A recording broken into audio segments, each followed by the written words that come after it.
welcome back, co-creators. This is your Rewire Desire Coach here, Paul, and keep this nice and sweet for you today. So I want to cover for you the word believe.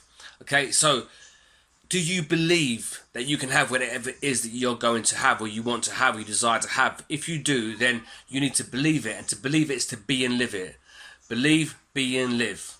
Believe, be and live it. So we're going to go a lot into grammar because grammar in itself comes from the word grimoire, which was to do with a magic book, a spell book. And the English language is a magic language, and you can do your own research on this.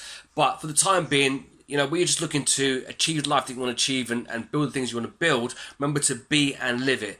Believe it. Be and live it. So, hope you like this video. Remember to like, share, subscribe, and I'll catch you guys in the next video. Bye for now.